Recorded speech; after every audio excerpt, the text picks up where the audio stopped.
राम जन्मभूमि से जुड़े राजनीतिक चेहरों को तो हर कोई पहचानता है, लेकिन आज हम आपको रामलला से जुड़े उन 5 चेहरों से मिलवाने जा रहे हैं जो कहने को तो अनजान चेहरे हैं, लेकिन ये लोग 5 पीढ़ियों से रामलला की सेवा करते आ रहे हैं। सबसे पहले मिलिए उस परिवार से जो 3 पीढ़ियों से रामलला में फूल मालाएं पहुंचा रहे हैं।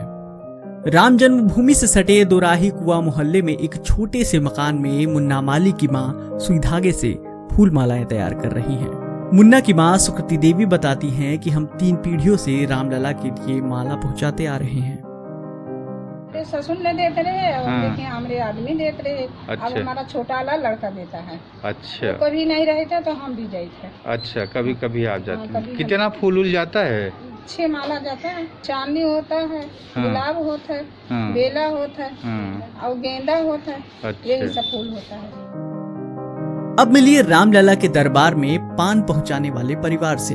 अयोध्या के जैन मंदिर चौराहे के पास पान की दुकान लगाने वाले दीपक चौरसिया की दुकान पर कोई बोर्ड नहीं लगा है, लेकिन राम जन्मभूमि से जुड़े होने के कारण लोग इनके नाम से ही दुकान का पता बता देते हैं।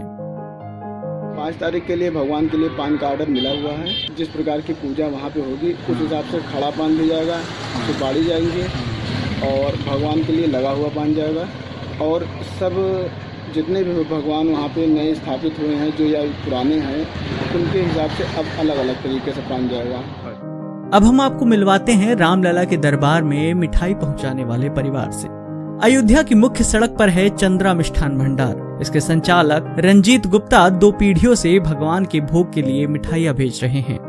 सर ये लगभग 25 साल 30 साल से प्रसाद हमारा जा रहा है। कुलचन पेड़ा बहुत ही प्रसिद्ध कुलचन पेड़ा है ये। तो सुबह का रामलला का पहला भोग, शाम का भोग ये हमारे यहाँ से, ये हमारा सौभाग्य है कि ये प्रसाद हमारे यहाँ से जा रहा है और उन्हीं की दया है, उन्हीं के आशीर्वाद से ये हमारा काम चल रहा है। अब जानिए उस परिवार के बारे में जो रामलला की पोशाक तैयार करते हैं।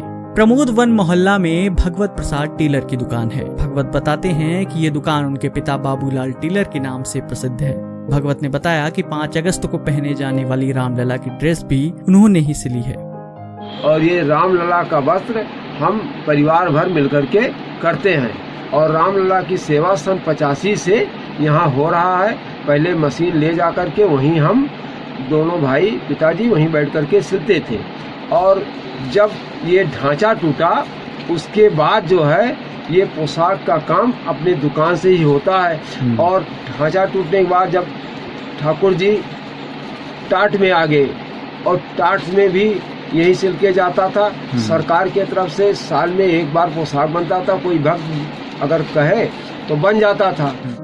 अब मिलिए उस परिवार से जो गर्भगृह में रामलला की मूर्तियां मिलने के बाद से ही वहां दूध और दही पहुंचाने का काम कर रहे हैं। राम जन्मभूमि के पास रामकोट मोहल्ला में ही सीताराम की दूध दही की दुकान है।